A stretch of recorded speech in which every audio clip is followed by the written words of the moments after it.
This is a Chronicle podcast, bringing you ideas in the service of medicine.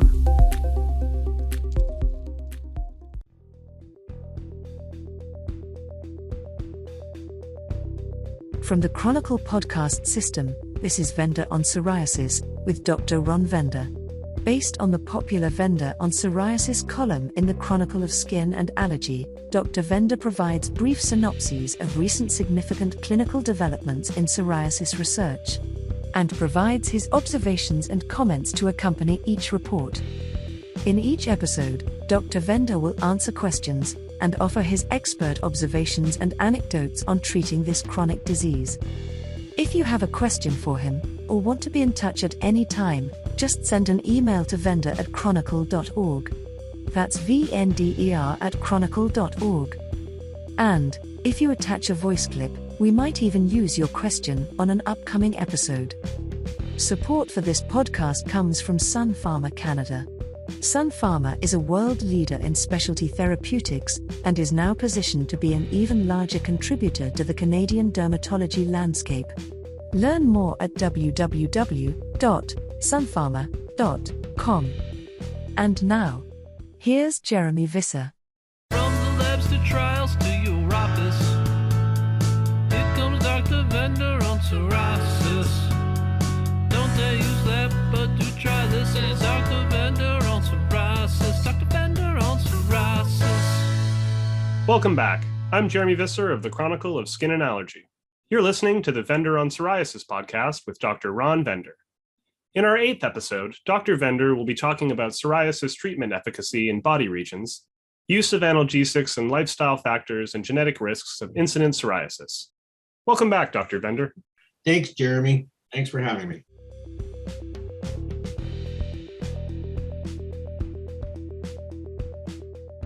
Dr. Venda, our first study for today looks at differences in clinical responses to ustekinumab based on body region. They found that the lower extremities were the most difficult to treat. What are your thoughts on this study? Thank you, Jeremy. Any skin disease whatsoever, including lichen planus, dermatitis, and psoriasis, which we're talking here today, the lower legs are the most difficult to treat of any body area. And we're not really sure why that is at all. It's certainly an area where you don't have trauma unless you're like me and a klutz and you're always bumping into tables and such. And some people would think that scalp is difficult because people scratch it and it kebnerizes. And there's no true kebnerization on the lower legs. You could see hands and feet, which we know palmar plantar psoriasis is difficult to treat. But I'm not surprised with the outcome of the study. And I'm happy to see that it correlates with my clinical practice as well. And I believe almost everyone's clinical practice. This was a Korean study. They looked at patients that had significant psoriasis, and not even for a short period of time, but they had a body surface area that was at about minimum of 10, but even up to 30% of their body. And they had psoriasis for at least 2 years and up to even 20 years. So this is not a mild group at all. And so there was a lot of psoriasis. They looked at the head and neck, the upper extremities, trunk, and lower extremities as well. And then they tried to correlate it. And that's easy to do because the PASI, separates those 4 areas. But consistently, the lower extremities were they said in the study, the most difficult to treat. But I don't think it's the most difficult to treat. I think that they're the slowest to respond. You're not treating the lower legs with any more difficulty than you treat the arms. And this study used ustekinumab. And so, you're not injecting ustekinumab in the particular areas as well. And so I wouldn't say it's more difficult to treat. I think it's more difficult for it to respond. So, palmar plantar is more difficult to treat because you're focusing just on the hands and feet. But this doesn't surprise me. I don't know if it's because of dependency with standing and such, but it fits with my clinical practice.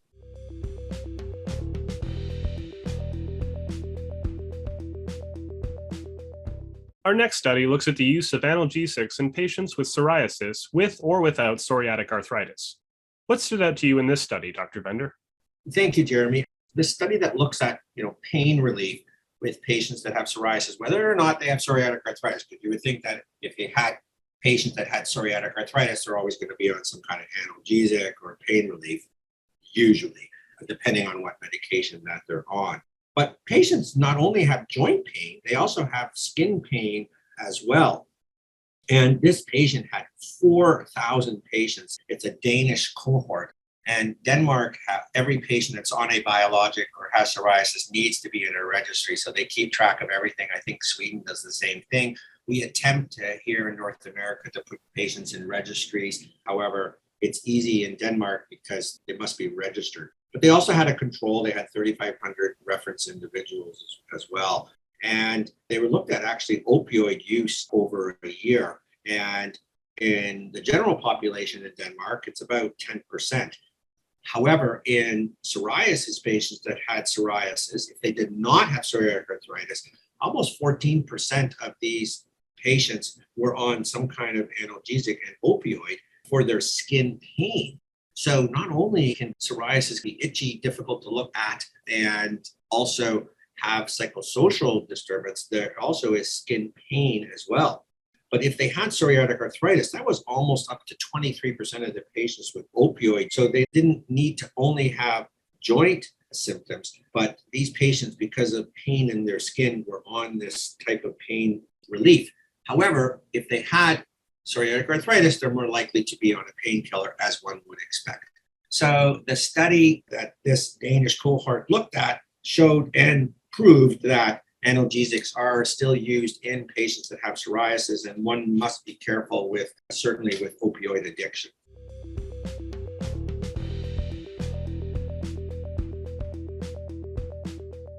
Our final study compares lifestyle factors and genetic risks of incident psoriasis. What did you think about this study, Dr. Bender? Well, thank you, Jeremy, for bringing this study to my attention, looking at lifestyle factors and genetic risks on just incident psoriasis. And what is difficult, this one's based on a UK biobank and didn't have just 1,000, 2,000 patients, but 500,000 participants, 500,000 participants. And they were looking at genetic risk, and they categorized them into 3 different categories: low, intermediate, and high categories. And they looked at lifestyles such as smoking and BMI, physical activity, and certain diets as well. And so it's a complicating type of study, and they looked at these as genetic risk groups. And they looked at each group genetically to see whether incident psoriasis was associated with the lifestyle level. Now, we know that patients that have psoriasis tend to drink more, are usually heavier, and have less physical activity.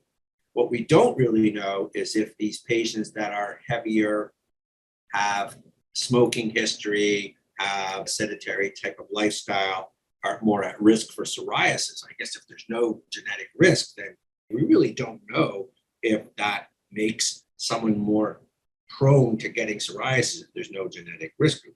So they looked at this low genetic risk and an ideal lifestyle group, and then a high genetic risk group and a poor lifestyle group. And what they found is that if there was a poor lifestyle and a high genetic group, that the hazard ratio was about 4.6. Now, there was no interaction between the genetic risk and lifestyle. So what they found is that the population that had a poor lifestyle and a high genetic risk were more likely to have psoriasis compared to those that had a good lifestyle and a low genetic risk. So the answer is still not clear as to whether the genetic risk, and what they didn't look at is the genetic risk and a good lifestyle, like what the reason was. So it's hard to determine, really get from this. I would expect that you need a high genetic risk and a poor lifestyle. I think that if you just have a genetic risk and a good lifestyle, it may not be protective against it. So this study still needs a lot of questions to be answered despite the 500,000 participants.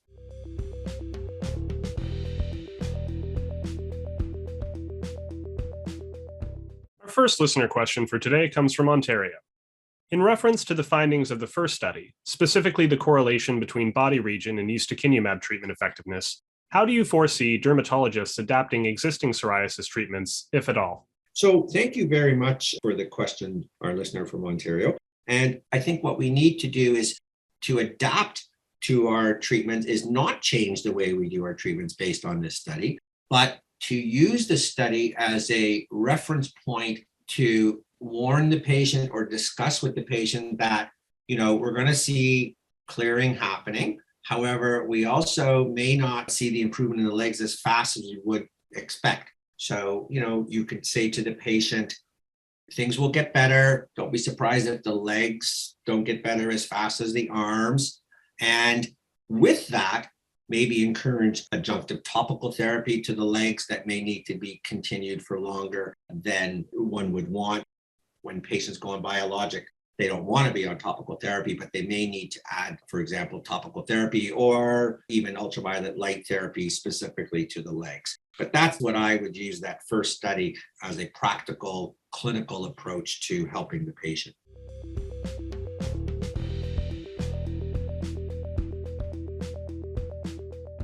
Our next listener question comes from our nation's capital. In your experience, how common is joint pain in psoriasis patients? So thank you for that question. I think that how common joint pain is in psoriasis patients.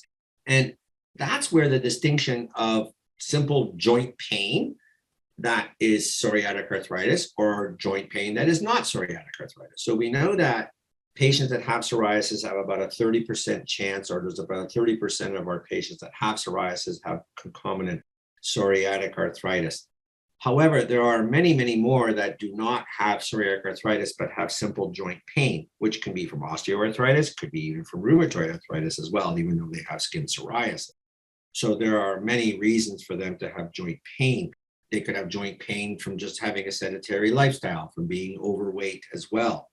And so the quick answer would be, how common is joint pain in a psoriasis patient? The answer that, you would have in an exam is 30% of patients with psoriasis have psoriatic arthritis. That's not the question, it's joint pain. And so many, many more patients, I'd say at least half of the patients will complain of some kind of joint pain that have psoriasis. Doesn't mean they have psoriatic arthritis. And collaboration with a rheumatologist may help distinguish that. And early treatment to prevent joint destruction would be suggested.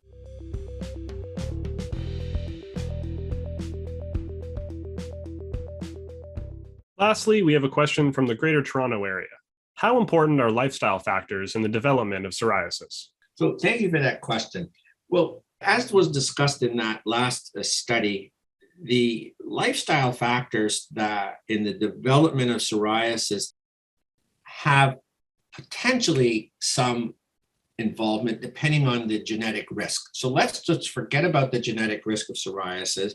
And now you're in a chicken and egg type of question. Which came first, the chicken or the egg? And I do have an answer for that. I believe it's the egg, but I don't think that necessarily lifestyle factors will give a higher risk of psoriasis unless there's a big genetic predisposition. In other words, I would not say that obesity, metabolic syndrome, cardiovascular disease, diabetes, smoking makes you at higher risk for psoriasis unless you have some kind of genetic predisposition to it. Because otherwise, we wouldn't have a 1 to 3% incidence of psoriasis worldwide. We know that obesity is much greater than 1 to 3%. Diabetes is greater than 1 to 3%, and so forth. So I think that you need to have some kind of genetic predisposition. It certainly doesn't help in those that have that genetic predisposition, but in saying that these lifestyle factors will give you a higher risk is very unlikely. There's probably lifestyle factors just give a higher risk of death than it certainly does psoriasis. Thank you, Dr. Vender. Listeners, if you have comments or questions for Dr. Vender, send them over. Send an email to health@chronicle.org. Add a voice clip attachment to your questions, and you might appear in a future episode of this podcast. If you enjoyed this podcast, please share it with your friends. You can subscribe at Apple iTunes, Google Podcasts, Stitcher, or wherever you get your podcasts. This podcast is produced in cooperation with Sun Pharma Canada. I'm Jeremy Visser of Chronicle Companies. Your host has been Dr. Ron Vender, founder and director of Vender Innovations in Psoriasis. a center of excellence for psoriasis offering a comprehensive management solution for individuals with psoriasis. We'll talk again next week. Don't use that to try this, says Vendor on Psoriasis. Dr. Vendor on Psoriasis.